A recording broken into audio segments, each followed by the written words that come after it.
The heating system that Pavel Kowalski built into his North Dakota homestead in 1908 looked like archaeological ruins from a civilization that never existed. Where his neighbors had built conventional cabins with walls, floors, and wood stoves, Pavel had excavated his entire cabin floor to a depth of 3 feet and filled the excavation with a maze of stone channels.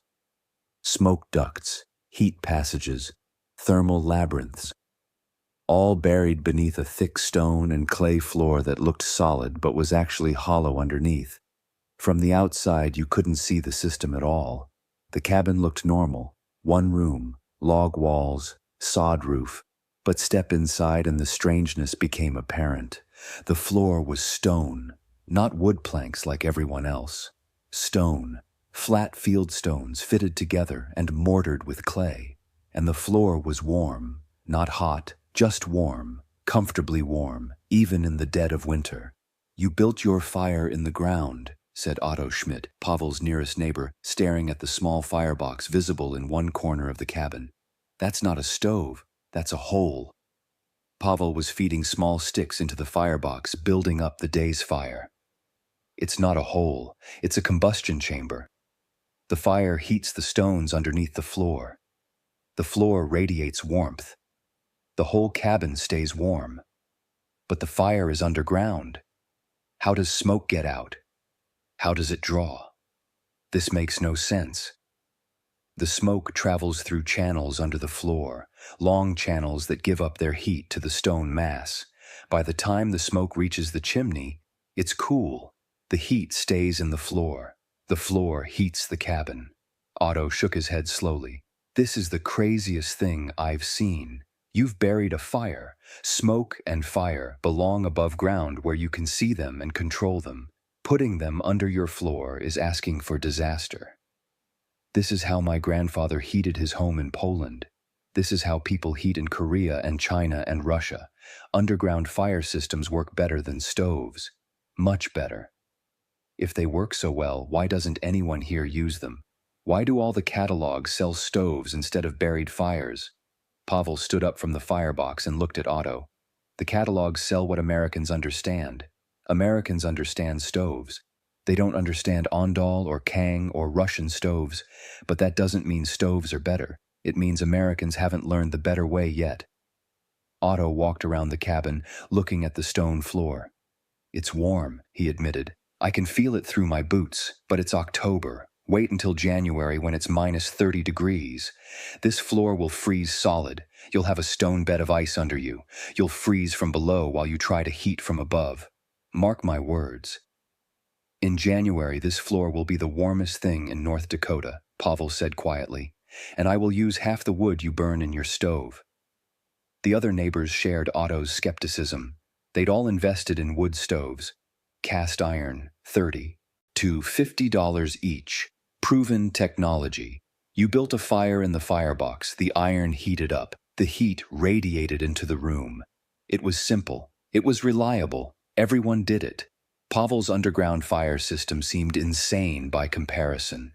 The construction alone had been enormous. Pavel had spent the entire summer of 1908 digging. First, he'd built the cabin walls and roof. Then he'd excavated the interior floor down 3 feet.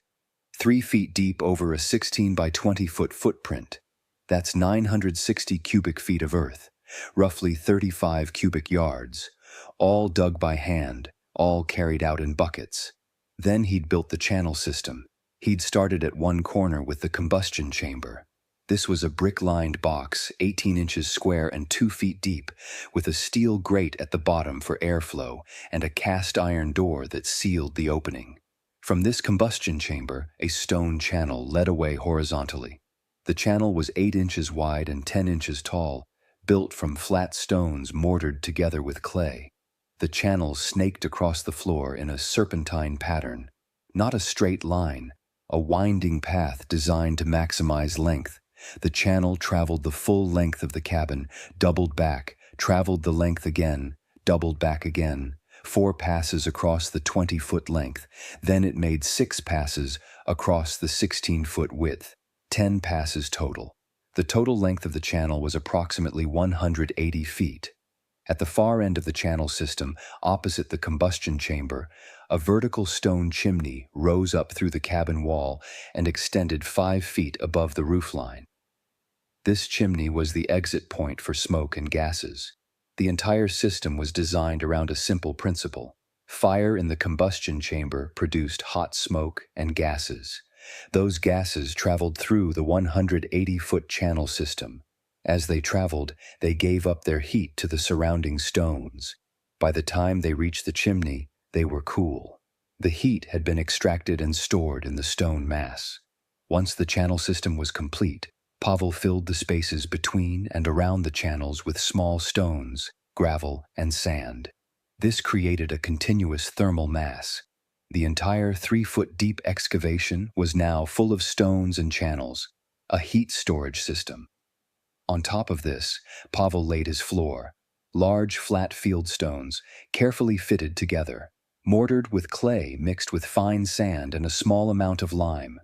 The floor was solid. You could walk on it, place furniture on it, live on it like any floor. But underneath, the thermal mass waited. The total weight of the system was staggering. Rough calculations suggested over 15 tons of stone. 15 tons of thermal mass underneath Pavel's cabin floor. The construction had taken 3 months. Pavel worked alone. His neighbors thought he was wasting his time. They'd built their cabins in 3 weeks. They'd been living in them and working. Their claims all summer while Pavel dug holes and stacked rocks. "You could have just bought a stove," they said. $30, 1 day to install. You'd have been done. Pavel didn't argue. He just kept working. He'd grown up in eastern Poland, in a region that had been part of the Russian Empire. His family home had been heated by a Russian stove, a massive masonry structure with internal channels that worked on the same principle he was building now. As a young man, Pavel had traveled to China as part of a trade expedition. He'd seen Kang bed stoves, heated sleeping platforms built over underground fire channels, brilliantly efficient. He'd also read about Korean ondol systems and Roman hippocausts. The principle was ancient and universal. Radiant floor heating from underground fire channels. It worked in ancient Rome. It worked in Korea. It worked in China. It worked in Russia and Poland. It would work in North Dakota. The first test came on November 3rd, 1908. Pavel lit his first fire in the combustion chamber, small pieces of dry cottonwood stacked loosely to allow airflow. The fire caught quickly. Flames filled the small chamber. Pavel adjusted the air intake, tuning the burn. He wanted complete combustion. Hot, clean burning. The smoke and hot gases had to travel through 180 feet of channel before exiting. He needed good draft. The 5-foot chimney provided adequate draft for the horizontal run. The hot gases wanted to rise. The chimney allowed them to rise. But first they had to travel horizontally through all those channels. Pavel monitored the system carefully. He walked around the cabin, checking the floor temperature in different areas. Near the combustion chamber, the floor warmed quickly. Within an hour, it was noticeably warm. The heat spread gradually along the channel path. 2 hours into the burn, the floor halfway across the cabin was warming. 3 hours, the entire floor showed temperature increase. 4 hours, the far end of the cabin, furthest from the combustion chamber, had warm floor. The system was working. The hot gases were traveling through the channels. The stones were absorbing heat. The floor was warming. Pavel let the fire burn for 5 hours total. He fed it periodically, maintaining good combustion. Then he closed the air intake and sealed the combustion chamber door. The fire died. Now came the real test. Would the stored heat be enough to keep the cabin warm? The answer became clear over the next 12 hours. The floor radiated heat, steadily, gently. The cabin temperature rose from the floor up. By evening, 6 hours after the fire had gone out, the cabin was at a comfortable 65 degrees Fahrenheit. Outside temperature was 35 degrees. By midnight, 12 hours after the fire, the cabin was still 62 degrees. The floor was still warm to the touch. By morning, 18 hours after the fire, the cabin was 58 degrees. The floor had cooled, but was still warmer than room temperature. Pavel rebuilt the fire. Within 3 hours, the cabin was back to 65 degrees. He let the fire burn for 4 hours this time, storing more heat. The result was that the cabin stayed at 60 to 65 degrees for the next 20 hours. 1 fire per day, 4 hours of burning, 20 hours of radiant heat from thermal mass storage. The wood consumption was remarkably low. Pavel estimated he'd used perhaps 1/8 of a cord of wood. His neighbors were burning that much in a single day through their stoves, but it was early November, still mild. The real test would come in winter. Otto Schmidt visited again in late November. The temperature outside was 15 degrees Fahrenheit. Pavel's cabin was 68 degrees. 1 fire that morning, 4 hours of burning, 12 hours ago, and the cabin was still warmer than Otto's cabin, which had a stove burning actively. "I don't understand this," Otto said, standing on the warm floor in his stockings. He'd removed his boots at Pavel's request. The sensation of warm stone under his feet was strange and deeply pleasant. "It's been 12 hours since your fire went out. My stove has been burning all day. Your cabin is warmer than mine." "Thermal mass," Pavel explained. "The 15 tons of stone under this floor absorbed heat during the fire. Now they release it slowly. The heat doesn't escape. It radiates up into the room. Your stove heats air. Air escapes through cracks. My floor heats objects and people directly. Radiant heat is more efficient and more comfortable." "But you're heating 15 tons of stone. That must take enormous amounts of fuel." "It takes 4 hours of burning per day, maybe 1/4 to 1/3 of a cord per day in this weather." "What are you burning?" Otto calculated. "Perhaps half a cord per day, and I'm colder than you are." "Your stove throws most of its heat up the chimney. My system captures almost all the heat before it exits. Your stove heats air, which rises and escapes. My floor heats the living space evenly from below. Your stove creates hot spots near the stove and cold spots far away. My floor creates even warmth everywhere." Otto looked down at the warm stone beneath his feet. "Can you build this in my cabin?" "Your cabin is already built. The floor is already in. We would have to excavate under your existing floor. It's possible but difficult. Better to build from the beginning like I did. But if you're willing to do the work, I'll help you design it." "I'll think about it," Otto said.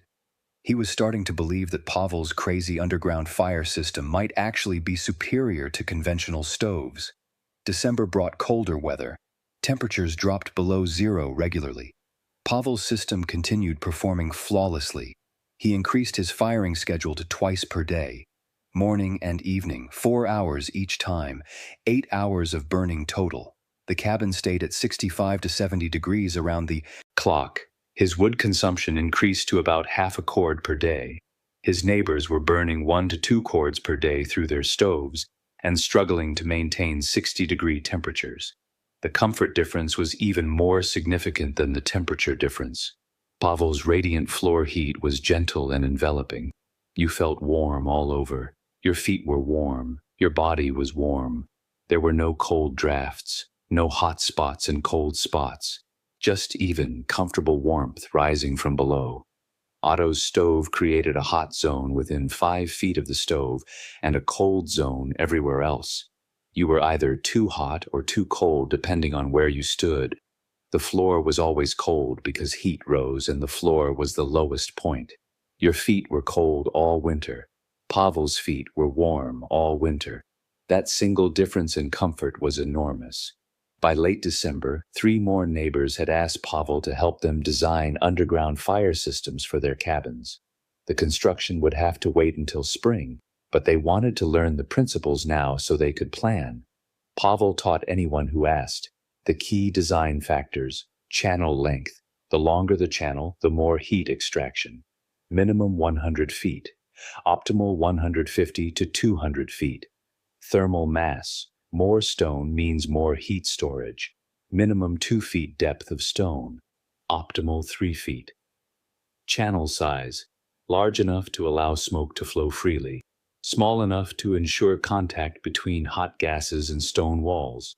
8 to 10 inches is optimal. Combustion chamber design. Must support complete combustion. Adequate air intake.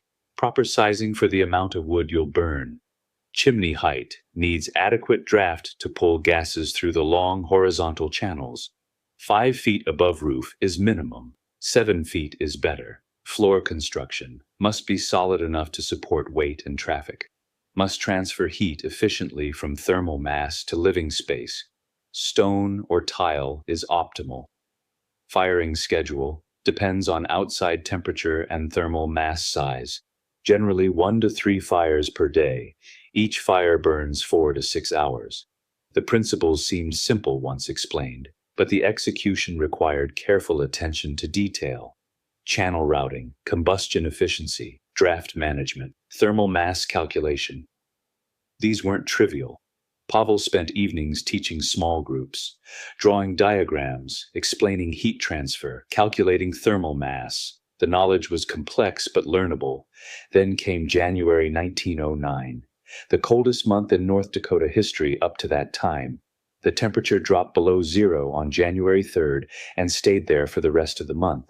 On January 15th, the temperature reached minus 38 degrees Fahrenheit.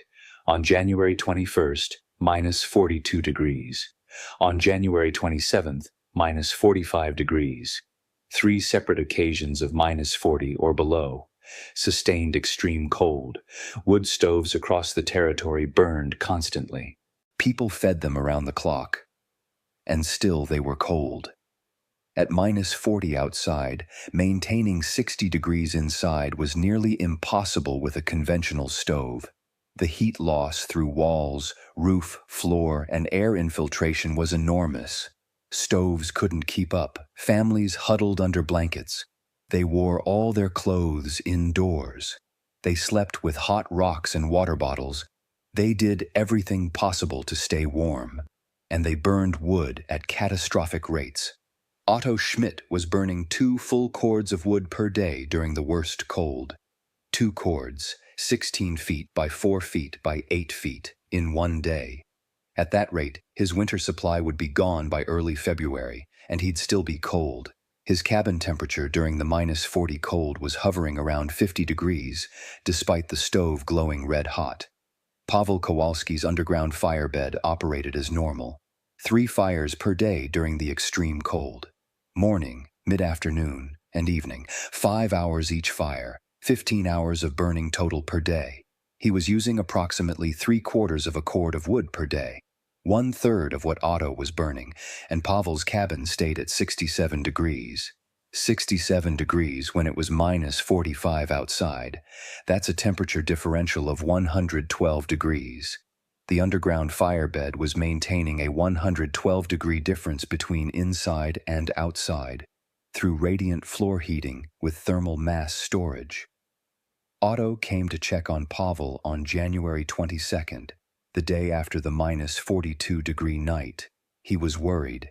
If Pavel's system failed in this cold, Pavel could freeze to death before anyone found him. Otto trudged through knee-deep snow to Pavel's cabin. He knocked on the door. No answer. He knocked louder. Still no answer. Otto's heart sank. He tried the door. It opened. He stepped inside. Pavel was asleep in his bed. The cabin was warm. Actually warm. Comfortable. Otto looked at the thermometer on the wall. 67 degrees. He walked over to Pavel's bed and shook him awake. "Pavel, wake up. I came to check on you." Pavel opened his eyes, disoriented. "Otto, what's wrong?" "Nothing's wrong. I was worried about you. It's minus 42 outside. I thought your system might have failed." Pavel sat up. "Failed?" "No. System works fine. Why would it fail?" "Because it's the coldest night in memory. Everyone's struggling. I'm burning 2 cords a day and barely staying above 50 degrees. I thought you'd be frozen." Pavel climbed out of bed. He was wearing light sleeping clothes. No need for heavy blankets or multiple layers. "The floor is still warm from last night's fire. I'll rebuild it in an hour or so. The cabin will stay above 65 all day. You want coffee?" Otto stood on the warm floor in his heavy winter coat and boots, sweating from the walk over. He was colder in his own cabin with a fire burning than Pavel was in his cabin with no active fire. The realization was overwhelming. How is this possible? The temperature differential. Your cabin is 109 degrees warmer than outside. My cabin is only 62 degrees warmer. That's 47 degrees of difference between our cabins in the same weather. Pavel was making coffee on a small cook stove. The underground fire bed didn't have a cooking surface, so he used a tiny camp stove for meal preparation. My system captures and stores heat. Yours throws heat away. My system heats from the floor up with radiant energy. Yours heats from the stove out with convection. My system has 15 tons of thermal mass buffering temperature swings. Yours has nothing. Every advantage is with the radiant floor, none with the stove. I need this system, Otto said. It wasn't a question, it was a statement of desperate need. I'll help you build it, Pavel assured him. This spring, we start in April. By next winter, you'll have your own underground fire bed. What about now? What about the rest of this winter? You can stay here. Bring your family. The floor is large enough for extra bedding. It's warm. You'll survive. Otto had 3 children and a wife. Could 5 people really live in Pavel's one-room cabin for the rest of winter? That's too much imposition. It's survival. This cold will last another week at least, maybe more. You said yourself you're burning through your wood supply. If you run out of wood, your family freezes. Better to impose on me than to risk that. Otto brought his family the next day. 5 people crowded into Pavel's cabin, but they were warm. The children, who'd been miserable in their own cold cabin, played on the warm floor. They'd never experienced warmth like this. Radiant heat from below, warming their bodies completely. Otto's wife wept, from relief, from gratitude, from the simple, overwhelming comfort of being truly warm for the first time in weeks. They stayed for 6 days while the extreme cold persisted. Pavel fired his system 3 times daily. The cabin stayed at 65 to 68 degrees the entire time. 5 people, minus 40-degree weather, and everyone was comfortable. On January 28th, the temperature finally rose above 0 for the first time in 3 weeks. It was 5 degrees, practically tropical. Otto and his family returned to their own cabin. But Otto had made his decision. He would convert his cabin to a radiant floor system no matter what it took. Word of Pavel's performance during the extreme cold spread rapidly through the community. The story grew with each retelling. That Polish fellow with the underground fire. His cabin stayed warm. Really warm, warmer than anyone else's. He used less wood. His floor radiated heat.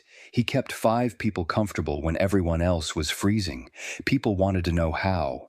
They wanted to learn. They wanted the same system. By February, Pavel had commitments to help design systems for 12 families. Some would excavate existing cabin floors. Others would build new cabins with the system incorporated from the beginning. Pavel would help all of them, but first they had to learn. He held teaching sessions 3 evenings per week throughout February and March. 15 to 20 men attended each session. Pavel taught the physics, heat transfer, thermal mass, radiant versus convective heating, combustion efficiency, draft dynamics. He taught the design principles, channel sizing and routing, thermal mass calculation, combustion chamber design, chimney requirements. He taught construction techniques, stone selection, mortar mixing, channel building, floor laying. The knowledge was comprehensive. Some men understood immediately, others struggled with the concepts, but everyone who paid attention learned enough to build a functional system.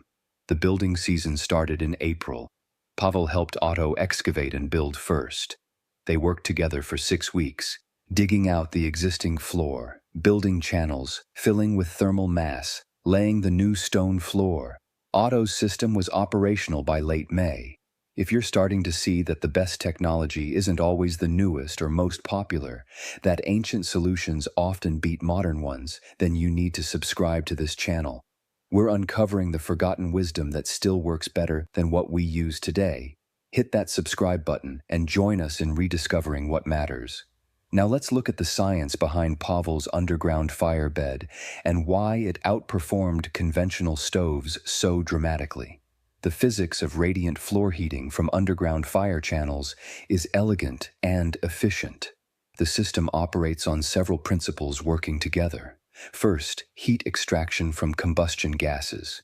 When wood burns, it produces hot gases at temperatures of 800 to 1000 degrees Fahrenheit. In a conventional stove, these gases flow directly up the chimney, exiting at 500 to 700 degrees. That heat is lost. In Pavel's system, the gases traveled through 180 feet of stone channels before reaching the chimney. During this journey, the gases were in constant contact with cool stone surfaces. Heat transferred from the hot gases to the cool stone through convection and conduction. The longer the contact time and the greater the surface area, the more heat transferred. By the time the gases reached Pavel's chimney, they'd traveled through 180 feet of channels in contact with stone surfaces the entire way. The exit temperature was approximately 200 to 250 degrees Fahrenheit, still warm enough to create draft, but much cooler than in a conventional system. That 500-degree temperature reduction represented heat that had been captured by the stone mass rather than lost to the atmosphere. Second, thermal mass storage. Stone has a specific heat capacity of about 0.2 BTU per pound per degree Fahrenheit. Pavel's system contained approximately 30,000 pounds of stone, 15 tons. Heating this mass by 100 degrees Fahrenheit required storing 600,000 BTUs of energy. That's roughly equivalent to burning 40 pounds of dry wood. Once stored, this heat was released slowly as the stone cooled. The release rate depended on the temperature differential between the stone and the air above. As long as the stone was warmer than the air, it radiated heat upward. The massive thermal mass meant the temperature of the stone changed slowly. It heated slowly during fires and cooled slowly afterward. This created temperature stability. The cabin temperature didn't spike during fires and crash afterward. It rose gradually during heating periods and fell gradually during cooling periods. The result was stable comfort. Third, radiant versus convective heating. A conventional stove heats primarily through convection. It heats air. The hot air rises, creating circulation. The room eventually warms as the heated air mixes with cool air. But convective heating is inefficient in several ways. Air has low heat capacity. You have to heat a lot of air to warm a space. Hot air rises and escapes through any gaps in the ceiling or walls. Air stratifies with hot air near the ceiling and cool air near the floor where people live. Pavel's radiant floor eliminated these inefficiencies. The warm floor radiated infrared energy directly to objects and people in the room. This radiant heat didn't depend on air circulation. It warmed surfaces directly. Those surfaces then warmed the air around them. The heating worked from the floor up. The coldest air, being densest, stayed near the floor where it was warmed by the hot floor surface. The air then rose, creating gentle circulation. But the warmest area was at floor level where people's feet and bodies were. This is the optimal heating pattern for comfort. Fourth, even heat distribution. A stove creates a hot zone near the stove and cold zones far away. The temperature variation across a room heated by a stove can be 20 to 30 degrees. Pavel's floor was evenly heated along the entire channel length. Some areas were warmer than others, with the warmest near the combustion chamber and the coolest near the chimney. But the variation was only 5 to 10 degrees across the entire cabin. And even the coolest area of the floor was warmer than room temperature. This even distribution meant every part of the cabin was comfortable. No hot spots, no cold spots, just even warmth everywhere. Fifth, efficiency of combustion. Pavel's system required complete combustion to work properly. Incomplete combustion would produce creosote and soot that would clog the channels. So Pavel designed his combustion chamber to support complete burning. Adequate air intake, proper sizing, good mixing. The result was very hot, clean burning. Most of the wood's energy was released as heat rather than being lost as unburned material. The efficiency of combustion was probably 90 to 95%.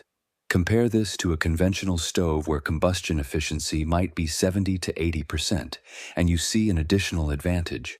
The total system efficiency was extraordinary. Heat extraction efficiency, approximately 75 to 80%. The gases gave up most of their heat before exiting. Combustion efficiency, 90 to 95%. The wood was fully burned. Storage efficiency, nearly 100%.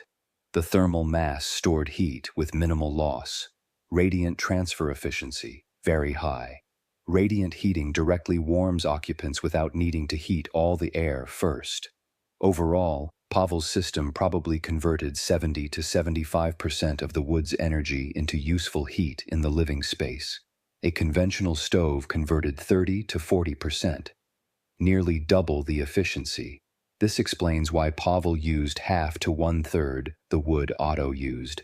The 47-degree temperature difference between Pavel's cabin and Otto's during the extreme cold was the result of all these factors working together. Otto's stove was fighting a losing battle. It produced heat, but most of that heat escaped. Up the chimney, through air infiltration, through the cold floor conducting heat into the frozen ground below. Otto had to burn enormous amounts of wood just to replace the heat he was constantly losing. Pavel's system minimized losses. Very little heat escaped up the chimney.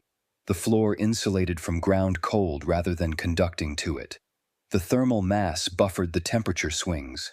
Pavel didn't have to constantly replace lost heat.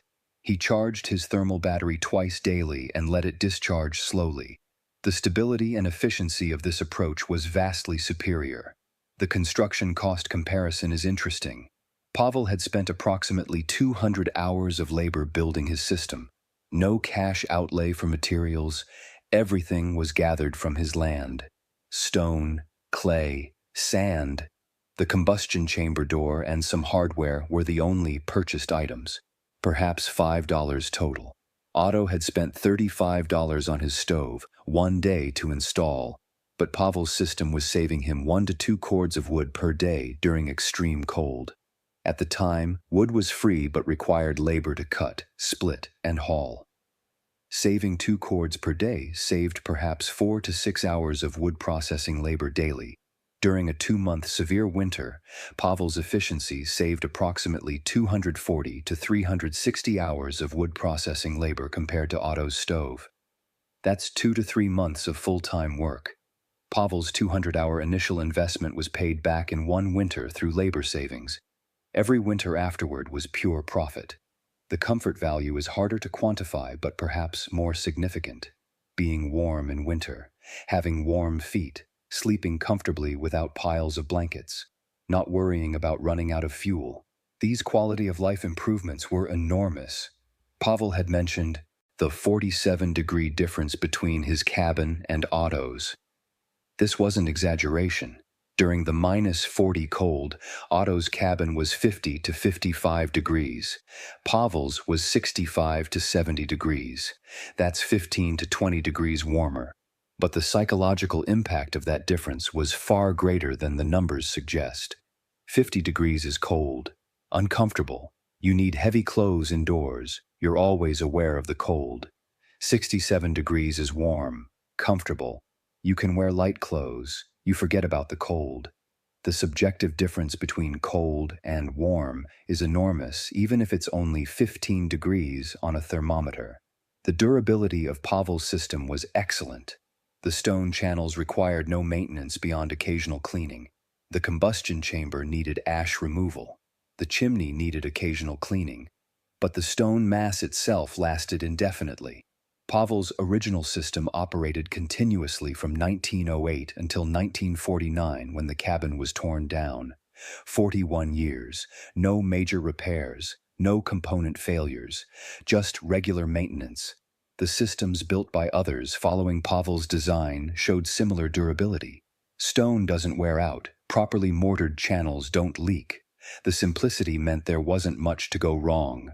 By 1920, Over 40 homes in the region had underground firebed heating systems based on Pavel's design. Some were built into new construction. Others were retrofitted into existing cabins. All showed dramatic efficiency improvements over conventional stoves. The wood savings across all these systems was substantial. Collectively, these 40 families were probably saving 50 to 60 cords of wood per winter compared to what they would have burned with stoves. That's hundreds of tons of wood, thousands of hours of labor, millions of BTUs of saved energy, and all from a technology that was thousands of years old but new to North Dakota. The knowledge spread gradually beyond the immediate region. Family members in other areas heard about the underground firebeds. Travelers passing through saw them and asked questions.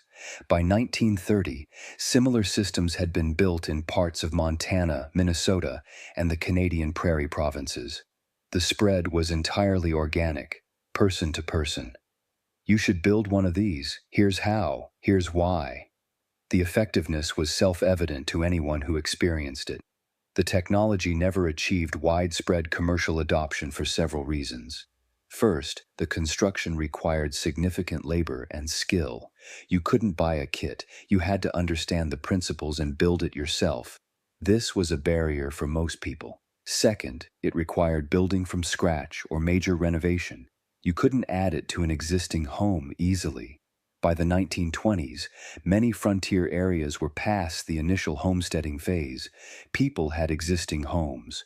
Rebuilding wasn't practical. Third, alternative heating. Technologies were emerging. Coal furnaces, oil furnaces, central heating with ductwork. These offered convenience that radiant floor systems couldn't match. Turn a thermostat instead of building fires. The convenience was attractive even if the efficiency was lower. Fourth, rural electrification and natural gas distribution changed the energy landscape. When cheap fossil fuels became available, heating efficiency mattered less. Waste was economically tolerable. The careful optimization that radiant floor heating represented became unnecessary for most people. Pavel Kowalski lived on his North Dakota homestead until 1938 when he moved to Minnesota to live with his son's family. He was 70 years old. During his 30 years in North Dakota, he'd helped over 60 families design and build underground firebed heating systems. He never charged for his knowledge. He sometimes charged for his labor when he physically helped with construction, but the knowledge was always free. He believed that survival knowledge should be shared freely. The community was stronger when everyone had access to the best techniques. Pavel died in Minnesota in 1944 at age 76.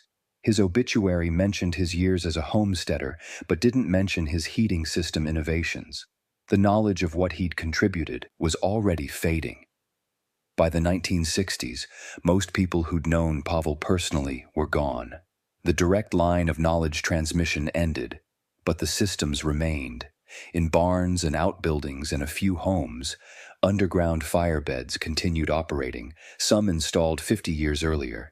These were physical monuments to the knowledge, even as the story was forgotten. In the 1970s, during the energy crisis, some people rediscovered radiant floor heating. Modern implementations used hot water pipes instead of fire channels, boilers instead of combustion chambers. But the principle was identical. Heat the floor. Let the floor heat the space. Radiant beats convection for efficiency and comfort. Engineers studying these modern radiant systems occasionally found references to historical systems like Pavel's. A few academic papers documented the old technology, but mostly the knowledge was lost and then reinvented rather than preserved and transmitted. Today, radiant floor heating is recognized as premium technology. It's installed in high-end homes. It's promoted as modern and efficient. The reality is that it's ancient technology that was forgotten by mainstream culture and is now being rediscovered. Pavel understood it in 1908. Ancient Romans understood it in 100 AD. Ancient Koreans understood it in 5000 BC. The knowledge is old. We just forgot it. One of Pavel's original systems still exists, a homestead cabin maintained as a historical site in northern North Dakota. The underground firebed is intact, though no longer operational. Visitors can see the stone floor, the combustion chamber, and, through a cutaway section, the channel system beneath. Information placards explain how it worked and Pavel's story. It's a monument to forgotten knowledge, proof that better solutions often exist outside the mainstream, proof that expensive commercial products aren't always the best option. Before we finish, let me ask you something. If you're realizing that comfort and efficiency don't come from expensive products, but from understanding principles, if you're seeing that the best solutions are often the oldest and simplest, then you absolutely need to subscribe. We're bringing this wisdom back to life, one story at a time. Hit that subscribe button and make sure you never miss another lesson. Now let's wrap up with what Pavel's underground firebed teaches us about heating, efficiency, and the wisdom we've lost. The story of Pavel's underground firebed teaches several profound lessons. First, radiant heating beats convective heating for comfort and efficiency. This isn't opinion, it's physics. Radiant energy warms objects directly. Convection warms air. Objects and people are what need warmth, not air. Radiant is the optimal approach. We've known this for thousands of years. We forgot it. We're rediscovering it. Second, thermal mass creates stability and efficiency. The 15 tons of stone in Pavel's floor acted as a battery, charged during fires, discharged slowly afterward. This smoothed out temperature swings and reduced firing frequency. Modern heating systems mostly lack significant thermal mass. They heat on demand with no storage. This means they have to run constantly to maintain temperature. Pavel ran his system intermittently because his thermal mass carried him between firings. Third, ancient doesn't mean primitive. Pavel's system was thousands of years old in principle, but it was sophisticated in execution. The design required understanding heat transfer, fluid dynamics, combustion chemistry, and thermal mass calculation. Ancient peoples understood these things empirically, even without formal science. Their solutions were often more elegant than modern alternatives. Fourth, efficiency matters more than capacity. Otto's stove could produce more heat than Pavel's combustion chamber, but Otto's stove wasted most of that heat. Pavel's system used nearly all the heat it produced. Lower capacity with high efficiency beat high capacity with low efficiency. This principle applies far beyond heating. In any system, maximizing efficiency of use beats maximizing raw capacity. Fifth, comfort is worth more than convenience. Pavel's system required building fires twice daily. Otto's stove required constant feeding. The fire building was actually less total labor than the constant tending. But even if Pavel's system had required more work, the comfort difference was worth it. Being truly warm, with warm feet and even temperature, was worth significant effort. Modern culture often prioritizes convenience over comfort. Sometimes the less convenient option is actually better. Sixth, knowledge enables optimization. Pavel could build an efficient system because he understood the principles. Others could copy his design, but only those who understood the principles could adapt and optimize for their specific situations. Knowledge of principles is more valuable than knowledge of procedures. The economic lesson is striking. Pavel spent nothing but time. He created a system that outperformed $35 stoves. The return on his time investment was extraordinary. He saved 1 to 2 cords of wood daily during extreme cold. Over a winter, that's 100 to 200 cords saved. The labor value of that saving far exceeded his construction time. Even if we only count the labor saved in wood processing, Pavel probably achieved 10 to 1 return on his time investment in the first winter alone. Every winter after that was pure gain. This suggests that in many situations, investing time in building better systems provides far greater return than buying commercial products. The commercial products are optimized for manufacturability and profit, not for performance. A custom-designed system optimized for performance often beats commercial options even if it requires more initial investment. The social dynamics are familiar, Before the extreme cold, Pavel was pitied. Poor immigrant doing things the hard way. After the extreme cold, Pavel was respected. The man who stayed warm when everyone froze. The man who used half the wood everyone else needed. The man who understood heating better than anyone. His status changed not because he got richer, but because his superior knowledge was demonstrated undeniably. In frontier societies, competence commanded respect. In modern society, we often respect wealth regardless of the competence behind it. But when performance is measurable and matters, competence still wins respect. The 47-degree difference between Pavel's cabin and Otto's wasn't just a temperature measurement, it represented the difference between comfort and suffering, between security and desperation, between knowledge and ignorance. Pavel's knowledge of thermal mass heating allowed him to create comfort with minimal resources. Otto's ignorance forced him to burn massive amounts of wood and still suffer cold. Same weather, same resources available, different knowledge, radically different outcomes. This pattern repeats throughout history. Knowledge creates massive advantage. The person who understands principles deeply can outperform the person with more resources but less understanding. In Pavel's case, no resources plus deep knowledge beat significant resources plus conventional knowledge. Everyone mocked his underground firebed. They said it was crazy. They said he'd wasted his summer digging holes.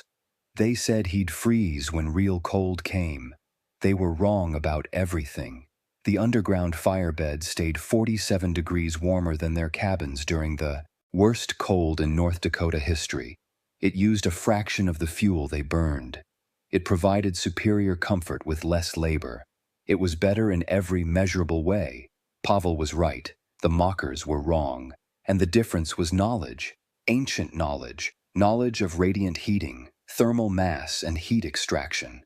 Knowledge that had kept people warm for millennia. Knowledge that we'd forgotten and that Pavel brought back. That's the lesson. That's what matters. Not expensive products, not modern technology, but understanding how heat works. Understanding how to work with physics rather than against it. Understanding principles rather than just following conventions. Pavel understood. He built accordingly, and he stayed warm while everyone else froze.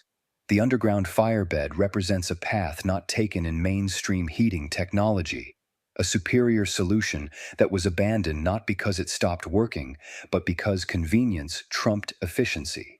We chose systems that were easier to install even if they performed worse. We chose commercial products even if custom solutions were better. We chose fossil fuel abundance over careful optimization. These choices made sense in their time. Fossil fuels were cheap. Labor was expensive. Convenience had value. But the underlying physics didn't change. Radiant floor heating with thermal mass storage is still the most comfortable and efficient way to heat a space with solid fuel. It was true in 5000 BC. It was true in 1908. It's true today. Pavel's underground firebed proved it.